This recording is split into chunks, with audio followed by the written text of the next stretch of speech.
Society and goes on to quote Walt Whitman, all of which has some wondering, Apple, why so serious? Jon Steinberg is BuzzFeed's president and COO and a CNBC contributor. He joins us this morning in Post 9. Good morning to you. Good morning to you.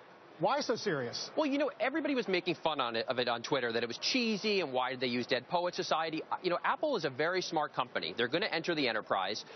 Forrester actually had a report out last week that in 2009, enterprise spend that was going to Apple was at about 8%.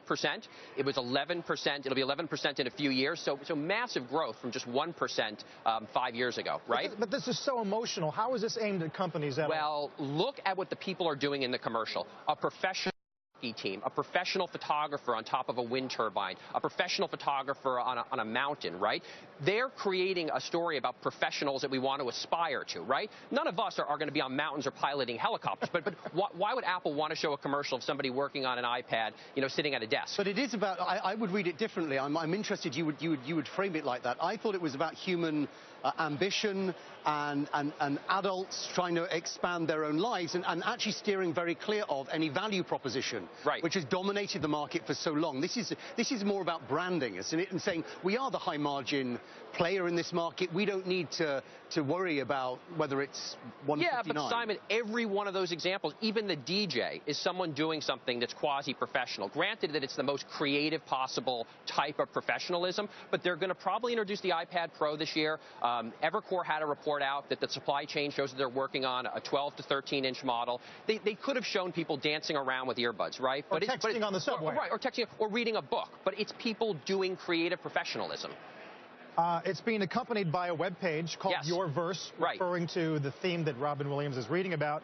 Where does this fit in the narrative of the Think Different ads and all the iterations that Apple's been through over the years? It's funny. I think Think Different is a good example because Think Different was the most creative story about education, right? They didn't say, use our tools to do your schoolwork. It's great for kids to do homework, right? That was kids aspiring to the great inventors and creators of our time. This is almost exactly the same thing. I mean, it is deja vu all over again.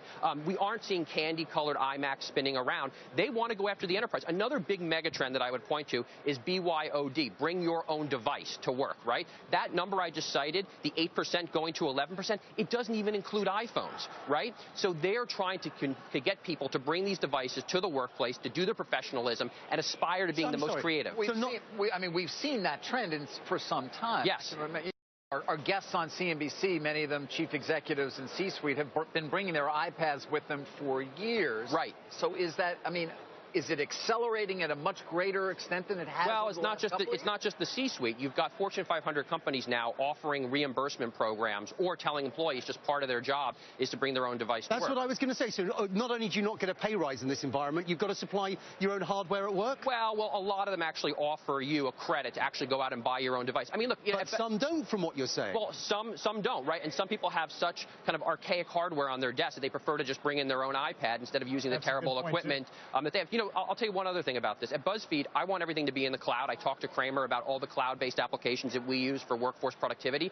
When our employees are laying on the couch on Saturday watching TV, I want them to be able to access everything that they want easily from the device. I don't want to make it hard on them if they want to look something up or fire off an email with a little piece of data, right? This trend, this Apple commercial, plays into all of that as well. I keep thinking about that Tim Cook quote, we're not in the junk business. Right. There is a junk business out there, but they don't want to play in that. Right. And you're arguing this feeds into that. Right. And, it is interesting. I was thinking about even being here on set with you guys. I mean, the fact that you guys don't even have BlackBerries anymore, that by and large there are lots of iPhones sitting on the desk right now, and that BlackBerry is coming out saying that our big push is going to be more keyboards, right? Do you want to be, if you're a professional looking for tools to be productive, do you want to be associated with something that's about keyboards, or do you want to be associated with the guy on the mountaintop or the scuba diver using the iPad to do their profession? It's all about brand association. And another reason why PC sales were down 10% last year. The 12-inch iPad could really be a notebook replacement. It really could be a desktop replacement. I think that's going to be a revolutionary device this year. Apple's going to do a TV probably. It's going to be a big enterprise year in addition to a big consumer year. Well, we'll see if it helps them hold 540. That's a different story down the road. John, always good to see you. Good to see you guys. Thanks for having me. Steinberg. In the meantime,